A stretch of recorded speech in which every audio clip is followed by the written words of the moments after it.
Alright guys, we're gonna be reacting to some top 10 showcase of power by Zoro. So yeah, let's just get into it. Zoro pulverizing a group of one shot in Wano. Oh damn. I just love how he looks, how Zoro looks. It's probably the coolest looking guy. Yo, he sliced them in half and then quarters, dude. When he befriends Donoyasu, who later turns out to be an integral character in the arc. Throughout the series, Zoro has a mysterious tendency to connect with characters of some importance. And in Wano 2, in a twist of fate, he encounters Yasu-san, the man with the most infectious laugh. To repay his benefactor for a meal, Zoro ends up in a gambling den where he uncovers a cheat manipulating the dice. A melee ensues and Zoro surrounded by the sword-wielding hoodlums. Enraged but calm, the master of the three sword style knocks them all out in a jiffy using just one blade and without so much as scratching them.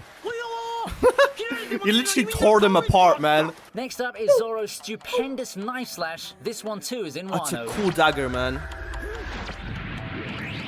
Sending waves? Oh, that's badass.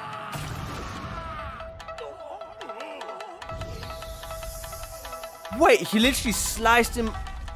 Serving as his introduction in the ongoing arc, this Zoro, all of us who missed the warrior pirate in the preceding Whole Cake Island arc. Apprehended on false murder charges, Zoro, disguised as the Ronin Zorojuro, is sentenced to death by seppuku or ritual suicide. Stately in a white kimono, Zoro's perfectly at home playing the role of a samurai. In fact, the Wano arc is tailor-made for our favorite swordmaster. Just as he gets ready to slit his stomach, he exposes the magistrate as the actual culprit, and with a slash of his hiltless short played the Uno reverse. Considerable distance. Part of the monster trio with Luffy and Sanji, Zoro certainly lives up to his name in this unbelievable display of strength and skill. He did the Uno reverse. To catch the attention of the entire country, contrary to the fervent appeal of his samurai allies to lay low. It's always a roller coaster ride whenever Zoro ends up lost.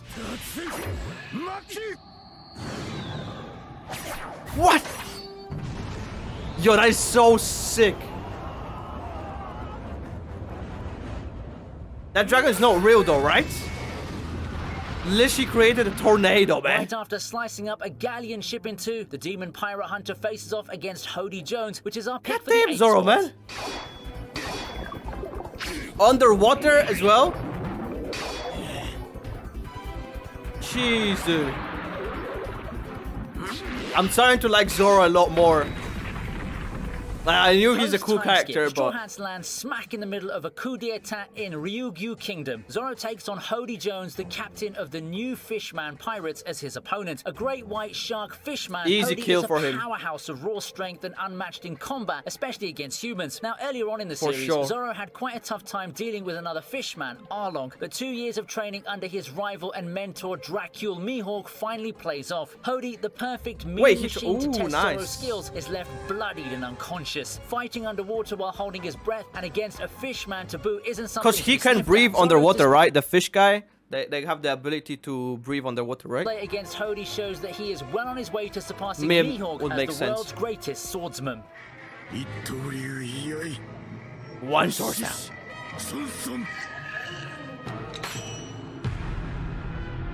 He didn't even... Wait, he did the Tanjiro on him.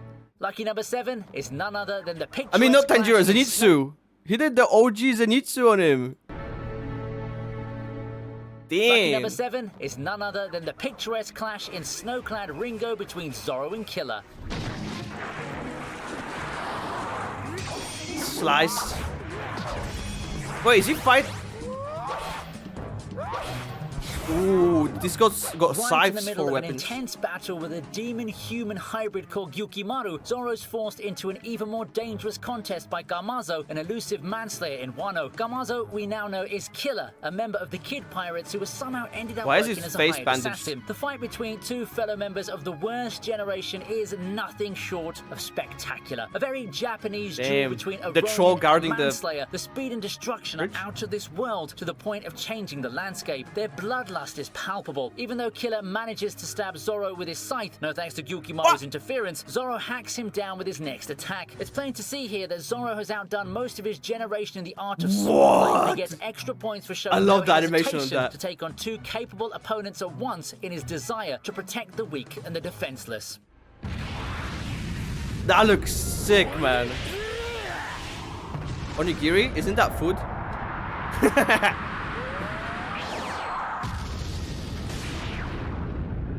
Straight through him. At number 6 is Zoro single-handedly besting 100 bounty hunters. Wait, they got guns?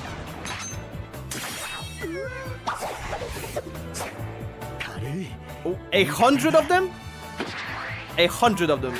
The action takes place early in the series, but remains badass to this day. When it's like nothing to him, man. I love it. Peak, they're treated to a raucous party. I love that. We all know that this private crew loves a good jamboree, but not all that glitters is gold. Deep in slumber from the drinking and merrymaking, oh my god, Luffy is surrounded by members of Baroque Works, a clandestine company of bounty hunters. What follows is a prelude to the impending face-off with Crocodile, the Straw Hat's first major antagonist. Zoro, the only one awake and very much up to the task, takes on the challenge with relish. Dude, everyone is just sleeping and eating. To a eating. youthful and rash Zoro, who's always up for a fight. But as he is now, he's still perfectly capable of devastating damage. Zoro wipes out almost all the bounty hunters and proves that against an army of guns, his trusted swords will triumph any day. No way, dude. Just use Luffy's stomach to jump up, man. And Luffy didn't even know. We head straight to the Alabaster arc where Zoro engages in a one-on-one contest with Bonez, the Man of Steel. What is that? Is that his leg? Oh, Jesus, man. A Baroque Works officer agent, Daz is a bounty hunter, martial artist, and swordsman, more conveniently so because of his devil fruit power that allows him to turn his body into steel blades. He goes by the codename Mr. One, which indicates that he's second only to his boss, Crocodile. Daz is a hard contender and is even acknowledged by Mihawk. The henchman. He's therefore the perfect opponent for Zoro to hone his skills. Although badly cut up by his difficult foe, we must commend the Straw Hat's That's a cool character design, though. I like that. To win at all costs. Cutting steel is near impossible, but Zoro, with his inhuman strength and staggering skills, manages to do just that in a most stupefying single combat. It can be counted as one of Zoro's biggest leaps in power, taking him closer to his goal of being Mihawk's successor. Wait, he did him again, the same move. As Zoro slices the tricky Pica in half at number 4. That is sick. I love how he holds the sword in his mouth.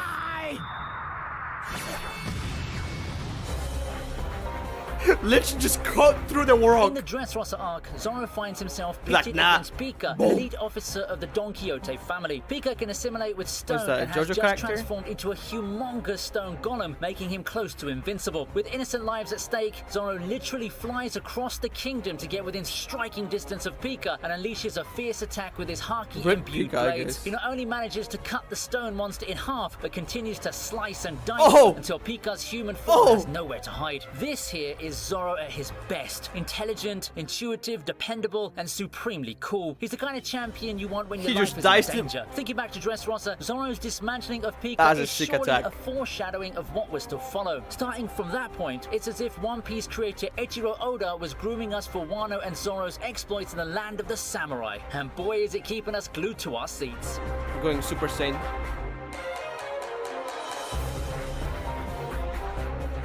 One of the most selfless acts in One Piece is at number 3. It's Zoro's meaningful encounter with Bartholomew Kuma.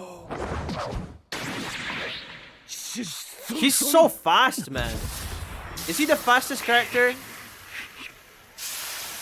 I don't know. Right after ending the conflict in Thriller Bark, the exhausted Straw Hats are unlucky enough to run into Kuma, who's come for their captain. With an unconscious Luffy out for the count and the rest of the crew no better off, Zoro's the last man standing. In a deeply memorable moment, such a good friend, Zoro offers up Zoro. his life in exchange for Luffy's, even going down on his knees and giving up on his dream of becoming the greatest swordsman. The deal with Kuma means taking on all the pain in Luffy's battered body. Staying true to his Bushido code, Zoro asks Kuma to change location so no one can witness his sacrifice. Stoic, steadfast, and courageous to a fault. When Sanji later finds him alive but standing in a massive radius of splattered blood, Zoro replies, "Nothing happened." This moment will live on in the history of One Piece as the most honorable act of any crew. What a badass.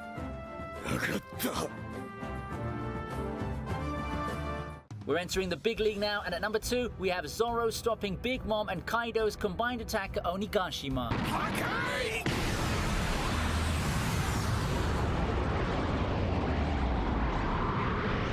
The conclusive battle atop the Skull Dome sees Zoro, Luffy, whatever I Kid, see, and Big Killer Mama, go I up just against the two most feared and powerful pirates of their time. The Yonko duo clearly don't think too much of their challengers and aim to bring them down in a single shot. With zero hope of dodging the attack, the rookies can only watch in horror as the atmosphere around them crackles. That is until Zoro, without a thought for himself, the man himself, in front of his allies and blocks the massive blast, deflecting it upwards and sacrificing himself. A firm believer of the samurai code of facing attacks head on, Zoro never flinches, even in the face of his imminent death. Having come a long way since joining Luffy, Zoro has never shown weakness from the very beginning, and he's always had his captain's back, as we saw in the episode with Kuma.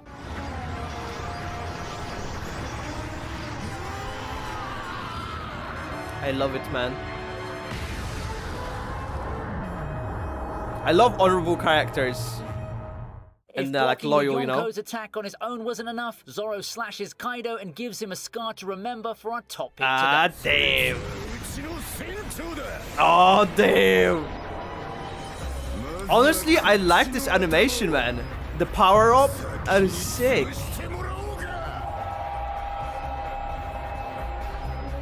Once again, stepping in to protect his captain, the swordsman makes a he will do anything for Luffy into finishing him off first. Having already sustained serious injuries from Kaido and Big Mom's attacks earlier, he makes one last stand against the Beast Pirates boss. In a continuation of his Black Blades moment against Pica, Zoro attacks Kaido with a heavenly 9-sword style display, leaving a deep gash on the Yonko's chest. He loves to do that, huh? Oden had cut him more than 20 years ago. That he calls his attack Dead Man's Game shows his strong resolve to lay down his life for his captain's cause. Making the moment even more significant, an openly impressed Kaido hints that Zoro may have just used Conqueror's Haki. Zoro himself is unaware of this fact. As fans who've witnessed his progress, we now know it's only a matter of time before he assumes the mantle of the world's greatest swordsman. Dude, my respect for Zoro just went way up. I actually love him. What?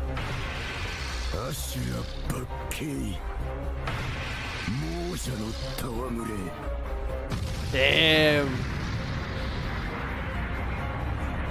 And that's it for the top 10 Zoro showcases of power. Please click. Anyways, guys, so that'll be it for the video. It was insane. I really love these. If you guys want them more, obviously, let me know in the comments. Thank you for watching this video, and also thank you very much to all of my supporters over at Patreon. If you'd like to see these videos earlier, head on to Patreon. And if you want to see more videos, click the videos here for more videos from me.